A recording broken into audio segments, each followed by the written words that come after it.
Para entrar en calor, vamos a darle un aplauso al Señor. Vamos, el Señor es merecedor de toda la honra y de la gloria. Sí. Segundo, saludamos a las personas que semanalmente nos ven en las redes sociales. Los estamos saludando desde Lucena de Córdoba. Como sabemos que este mensaje va a ser de bendición para su vida, porque Dios permite que esta palabra llegue a tu casa, te pedimos que comparta con otras personas para que también sean bendecidas. Igualmente a todos los hermanos de la iglesia, les bendecimos. Amén.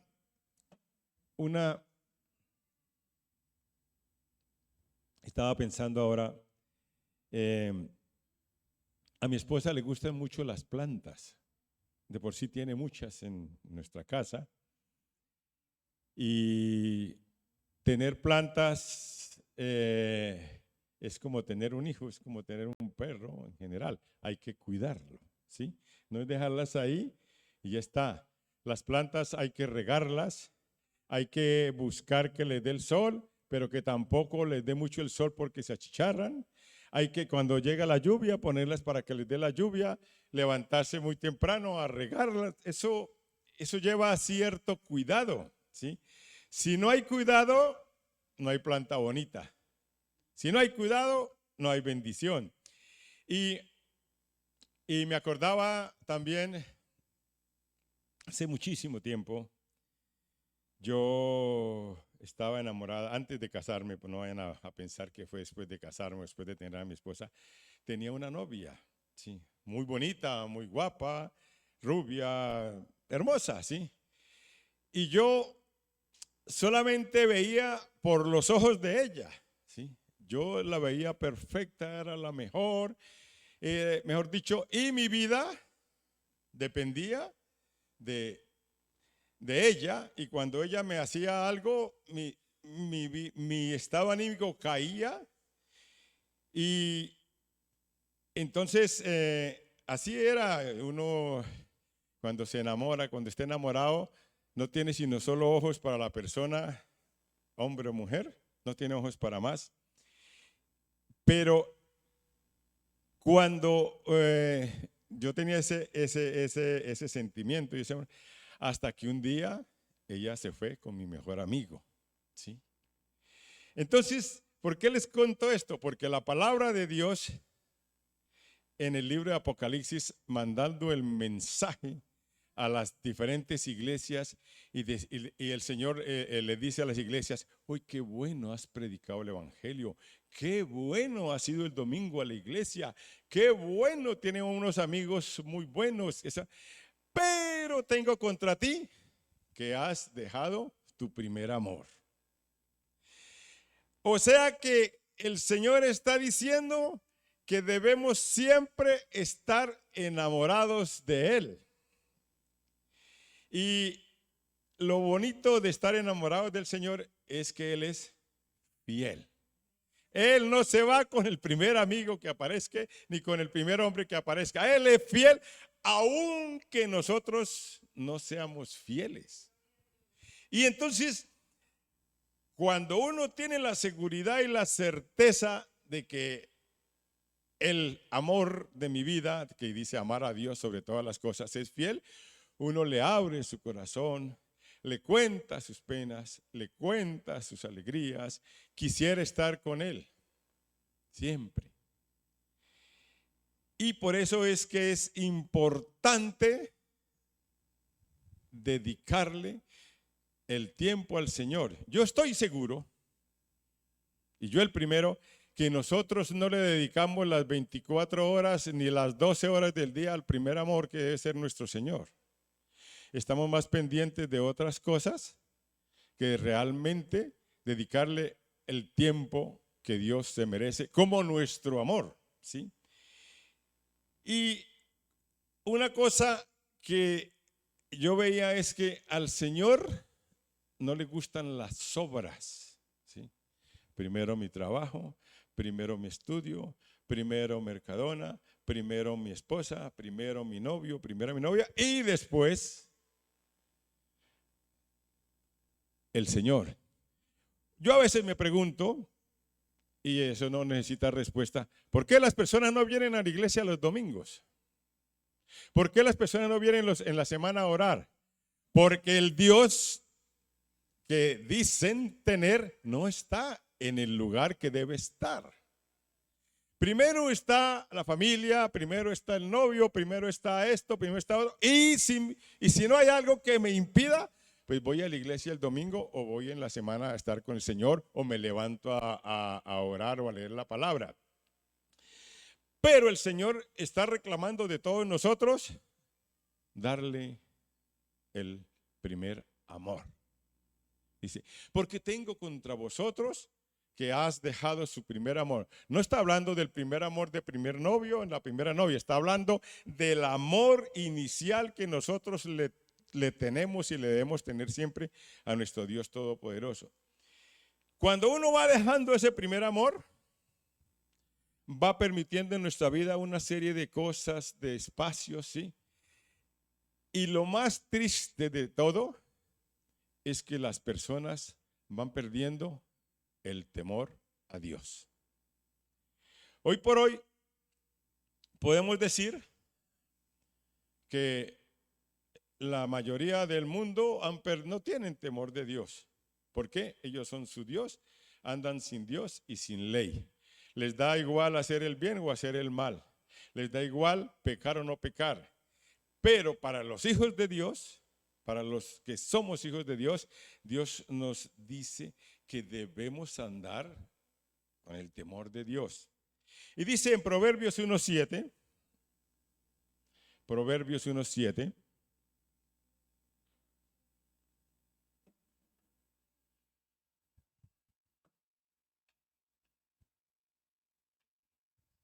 dice, el principio de la sabiduría es el temor de Jehová.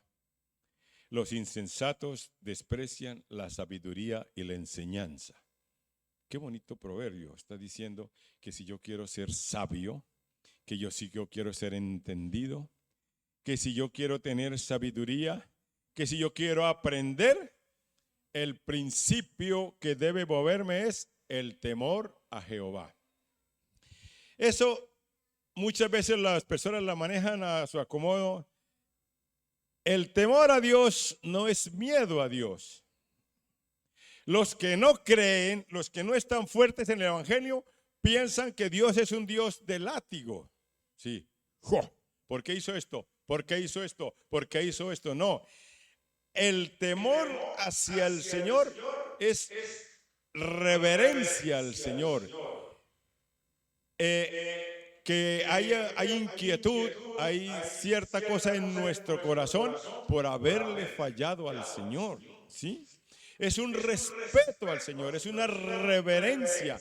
Es como cuando alguien, vamos a hablar de novio y novia, o esposo, esposa, cuando una persona, hombre o mujer, quiere a la otra persona de tal manera tan importante que hace algo mal y dice, uy, he fallado.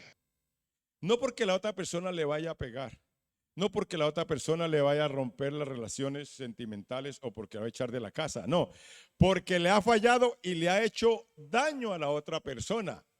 Así debe ser el temor que nosotros debemos tener al Señor, el miedo, la tristeza a fallarle, a quedarle mal al Dios fiel, al Dios bueno y al Dios todopoderoso. Y entonces, las personas, los que no están en Cristo, pues van sin temor ni temblor andando por ahí, ¿sí? Pero los que somos hijos de Dios tenemos que andar de una manera diferente. Romanos 3:10.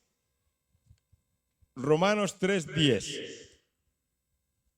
Dice, nos está describiendo la situación actual que hay en el mundo. Dice Romanos 3:10, como está escrito, no hay justos ni aún uno. La gente piensa que todos son buenos, que todos están haciendo lo correcto, que todos... No. Dice que no hay justos ni aún uno. Dice, no hay quien entienda, no hay quien busque a Dios. Todos se desviaron, a una se hicieron inútiles. No hay quien haga lo bueno, no hay ni siquiera uno. Sepulcro abierto es su garganta, con su lengua engañan, veneno de áspid hay debajo de sus labios, su boca está llena de maldición y de amargura, sus pies se apresuran para derramar sangre, quebranto y desventura hay en sus caminos, y no conocieron camino de paz. Y en el 18 dice, no hay temor de Dios delante de sus ojos. El mundo no tiene temor. Y la pregunta que yo me hacía ayer y en estos días dice, ¿hasta qué punto nosotros permitimos que el mundo nos contamine? ¿Hasta qué punto nosotros podemos perder el temor de Dios o hasta qué punto nosotros hemos perdido el temor de Dios? No pasa nada, una mentirita. Esto no pasa nada si no oro, no pasa nada si no leo la palabra, no pasa nada si no voy a la iglesia, no pasa nada si hablo mal de mi hermano, no pasa nada si tomo venganza, no pasa nada. ¿Hasta qué punto esta situación del mundo que dice que el mundo no tiene temor de Dios, hasta qué punto influencia a la iglesia de Cristo, no solamente esta iglesia, sino en general? ¿Hasta qué punto nosotros permitimos que el mundo nos influencie? ¿Hasta qué punto hemos perdido el temor? Porque nosotros estamos todos los días estamos viendo cómo el mundo hace lo malo. Estamos viendo la situación adversa con que se mueve el mundo, la maldad avanza, la situación está muy mala y dice, ¿hasta qué punto el entorno que nos rodea, hasta qué punto el mal del mundo me está dañando? ¿Hasta dónde estoy siendo permisivo? ¿Hasta dónde, como dice el libro de Apocalipsis, estoy perdiendo el primer amor? Y entonces, ¿eso solamente lo sabe quién? Tú y Dios. Tú y Dios, porque ante los hermanos y ante el pastor y ante los demás podemos aparentar una cosa, pero nuestra situación real, nuestra verdadera obediencia a Dios, nuestra verdadera satisfacción para el Dios Todopoderoso, solamente la conoce Dios y tú, nadie más. Entonces, nosotros debemos estar vigilantes, permanentemente atentos de no permitir que las situaciones adversas, que las situaciones malas nos contaminen. Como mi compañero de trabajo dice mentiras, no pasa nada, yo también digo mentiras. Como mi compañero de trabajo tenía que entregar 20 piezas al día y hizo trampa y entregó y dijo que había hecho 25, pues yo tampoco me voy a quedar atrás y voy a hacer lo mismo, ¿sí? Como mi compañero de trabajo no es eficiente o mi compañero de estudio hace trampa, hace chuleta, yo también voy a hacer lo mismo. Y así sucesivamente. ¿Hasta dónde nos puede contaminar las cosas del mundo? ¿Y cómo lo sabemos? Mire, mientras todo ande bien, no hay ningún problema. Mientras en un matrimonio haya dinero, haya provisión en su casa y haya alegría, todo bajo control. Mientras una relación sentimental esté con dinero, con buen trato, pero cuando vengan las adversidades, ahí empieza a ver las cosas adversas. Lo mismo en el trabajo y lo mismo en el estudio y lo mismo en todo. Mientras todo marche sobre rieles, no hay problema. El problema es cuando tenemos que enfrentar individualmente situaciones adversas. Cada situación, no, es que ese es mi carácter. No, es que yo soy así. No, es que no. Ahí en cada situación adversa es que vemos si realmente estamos agradando a Dios o no. En cada situación adversa es realmente si vemos si nosotros estamos contaminados por el mundo o no. ¿Hasta dónde tenemos metido en nuestro corazón y en nuestra mente el temor de Dios? ¿Hasta dónde respetamos a Dios? ¿Hasta dónde?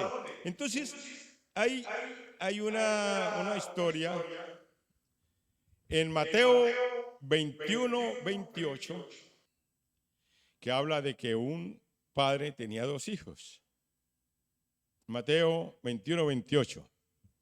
Y está hablando Jesús y dice, ¿pero qué os parece? Un hombre tenía dos hijos Y acercándose al primero le dijo: hijo, ve hoy a trabajar en mi viña. Respondiendo él dijo: no quiero. Pero después arrepentido fue. Y acercándose al otro le dijo de la misma manera, y respondió él. Dijo: sí, Señor, voy, y no fue. ¿Cuál de los dos hizo la voluntad de su padre? Dijeron ellos: el primero. Jesús dijo: de cierto os digo que los publicanos y las rameras van delante de vosotros en el reino de Dios. ¿Por qué está diciendo Jesús eso? Porque tú le preguntas a cualquiera y dice: ¿tú crees en Dios? Sí, yo creo en Dios. ¿Tú crees en Dios? Tú se creen en Dios. Todos, aún vienen a la iglesia: ¿tú crees en Dios? Sí, todos creemos en Dios. Aquí hay personas que han venido a esta iglesia y están haciendo lo malo y dicen: yo amo al Señor. Yo amo al Señor.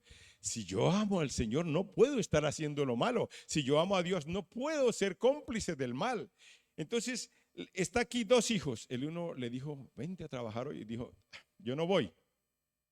Pero después dijo: uy, ¿por qué no voy a ir? Y fue y trabajó con su padre. El otro dijo: yo sí voy. Y no apareció. Así sucede con muchos de nosotros. Sí, Señor, aquí estoy. Cuente conmigo para lo que sea. ¿Sí? Le dicen al pastor así y le dicen a Dios: cuente conmigo para lo que sea. Y en el momento de orar no están, en el momento de hacer algo en la iglesia no están, pero cuente conmigo para lo que sea. Y eso no puede ser. Uno tiene que ser recto delante de Dios y decirle: Señor, aquí estoy, heme aquí, heme aquí. Entonces, esa gente, ese muchacho perdió el temor de Dios. No tenía temor de Dios, sencillamente se burló de su padre, le dijo: no, sí voy a ir, y su padre esperándolo, y no llegó. El otro dijo que no iba, pero recapacitó y llegó y hizo lo que tenía que hacer. Hay otra historia que me pareció muy bonita, Éxodo 1:15. No son personas importantes, son personas normales, ¿sí? Las parteras de los israelitas en Egipto eran mujeres esclavas que dependían del rey, pero que eran las que recibían a los hijos del pueblo hebreo, a los hijos del pueblo de Israel. Ese era su trabajo, un trabajo muy bonito, un trabajo muy digno, muy hermoso. Ayudaban a que las mujeres tuvieran un parto muy bueno. Y dice Éxodo 1:15, Éxodo 1:15, y dice: y habló el rey de Egipto a las parteras de las hebreas, una de las cuales se llamaba Cifra y la otra Fua, y les dijo: cuando asistáis a las hebreas en sus partos y veáis el sexo, si es hijo, matadlo, y si es hija, entonces que viva. ¿Cuál era la orden? El orden de la autoridad. Que si nacía un hijo varón, lo mataran. Que si nacía una hija hembra, la dejaran. ¿Sí? ¿Por qué? Porque el rey quería acabar con tanta población hebrea, porque tenía miedo que los hebreos fueran mayor que los de Israel. ¿Y quién mejor? El que nazca hombre, ¡pum!, al río Nilo. El que nazca mujer, seguía viviendo. Y entonces las parteras, que no eran personas grandes, que no eran de gran pergamino, ¿qué hicieron? Dice en el 17: pero las parteras temieron a Dios. ¿Qué hicieron las parteras? Temieron a Dios y no hicieron como les mandó el rey de Egipto, sino que preservaron la vida a los niños. ¿Qué hicieron las parteras? Aunque la ley les decía que hicieran lo malo, aunque había amenazas sobre ellas, dijeron: no, vamos a obedecer, a temerle a Dios, vamos a obedecer a Dios y no vamos a matar a los niños. Y entonces el rey se dio cuenta y dice en el 18: y el rey de Egipto hizo llamar a las parteras y les dijo: ¿por qué habéis hecho esto? ¿Qué habéis preservado la vida a los niños? Y las parteras respondieron a Faraón: porque las mujeres hebreas no son como las egipcias, pues son robustas y dan a luz antes de que la partera venga a ellos.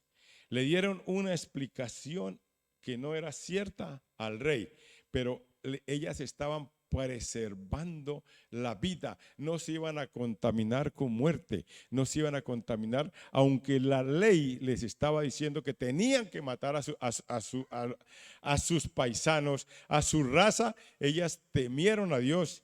Y dice en el número 20, viene la recompensa de Dios. Dice, y Dios hizo bien a las parteras, y el pueblo se multiplicó y se fortaleció en gran manera.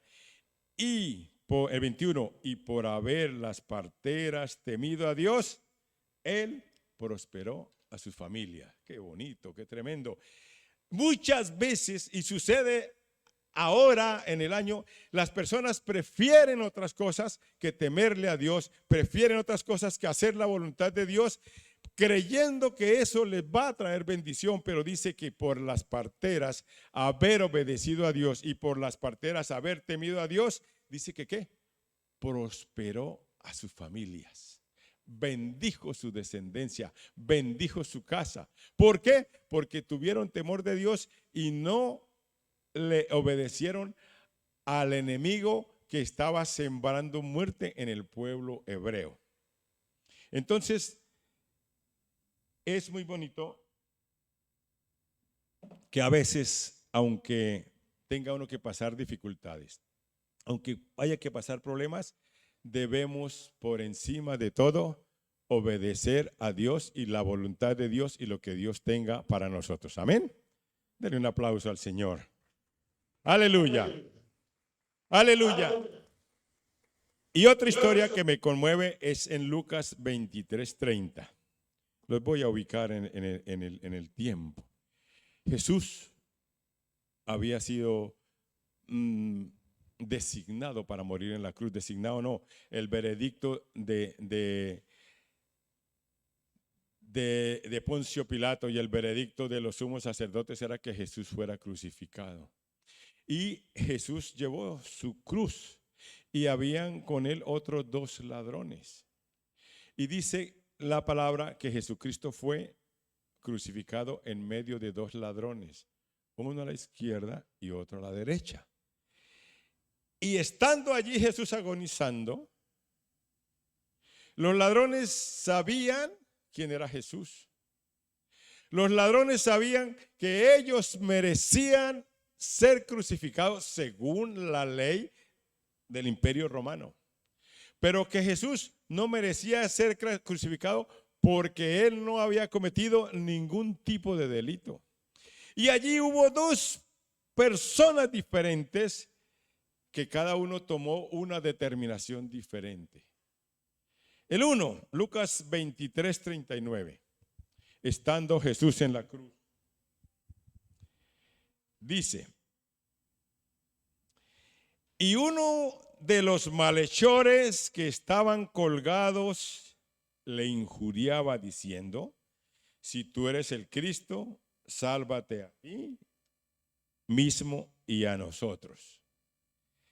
Estaba Jesús agonizando, estaba Jesús padeciendo y el otro estaba ahí en las mismas circunstancias, y en lugar de esperar su muerte o lo que sea, empezó a darle la tabarra a Jesús. Empezó a señalarlo, empezó a criticarlo. Si tú eres el Hijo de Dios, sálvate a ti mismo y sálvame a mí.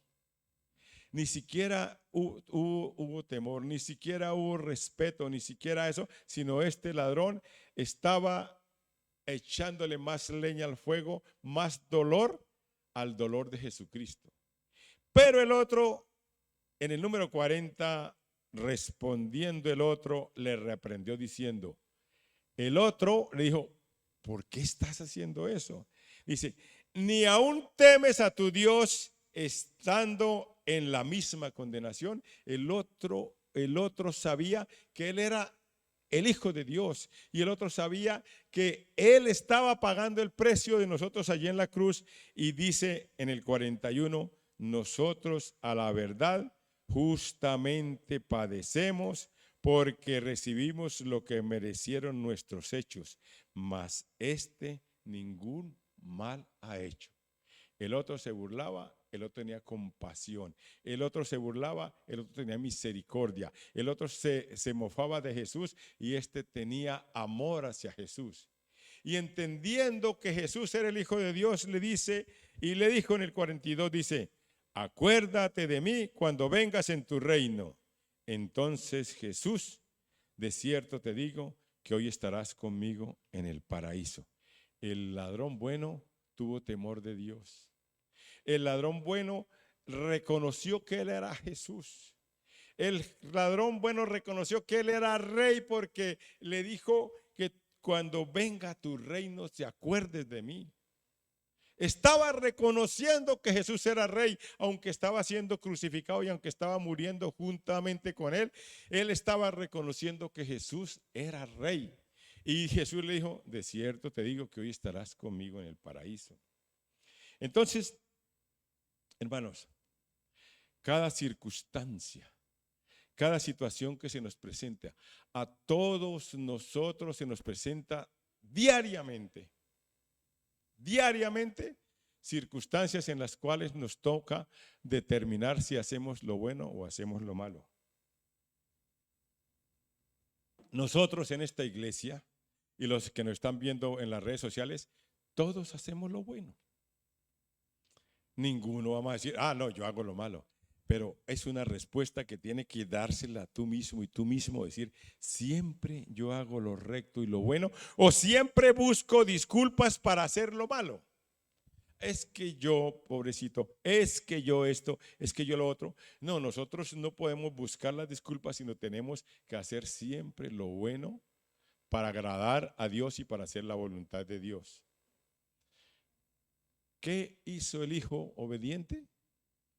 Fue a la viña y agradó a su padre y estuvo con su padre todo el día trabajando.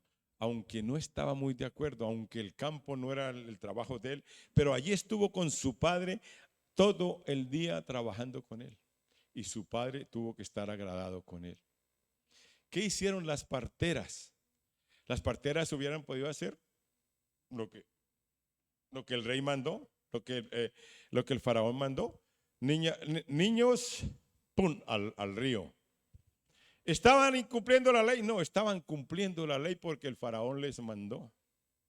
¿Estaban haciendo lo recto? No, estaban haciendo lo recto porque Dios les había dicho otra cosa, que matar era malo.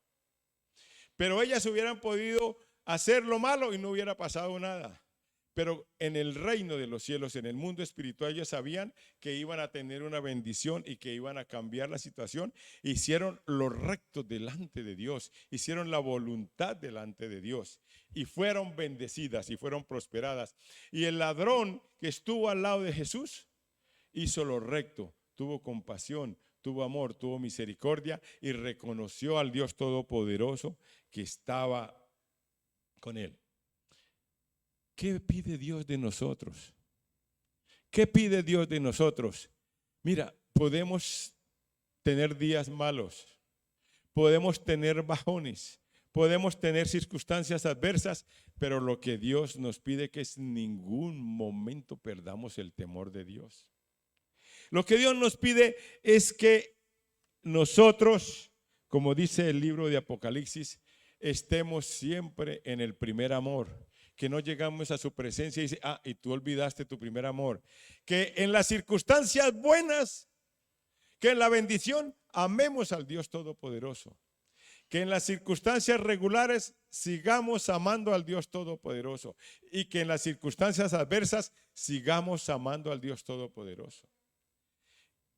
Que nunca empecemos a andar en nuestra vida sin perder, andemos en nuestras vidas temiendo al Señor Dios Todopoderoso. El principio de la sabiduría es el temor a Jehová y nosotros debemos respetar, amar y obedecer a Dios con alma, cuerpo y espíritu. No podemos distensionarnos, no podemos permitir cosas del mundo que nos contaminen, que contaminen nuestras vidas, sino por el contrario, debemos poner por encima de todo el amor a nuestro Dios Todopoderoso. ¿Por qué no le pregunta esta noche al Señor? ¿Por qué no le pregunta mañana en el lugar secreto? Señor, ¿qué necesita que yo haga? ¿Qué quiere que yo haga? ¿Qué estoy haciendo yo malo? ¿Qué estoy haciendo malo? Porque yo sé que puedo tener una puerta abierta que me está contaminando. Si tú le dices, Espíritu Santo, muéstrame lo que estoy haciendo malo. Si tú le dices, Espíritu Santo, yo quiero agradar al Señor. Si tú le dices, Espíritu Santo, yo no quiero perder el temor de Dios, Él se lo va a mostrar y se lo va a mostrar a ti y me lo va a mostrar a mí. Y seguiremos andando por la senda del triunfo y por la senda de la victoria. Dice, y Dios prosperará tu casa. Amén. Póngase en pie, por favor. Póngase en pie.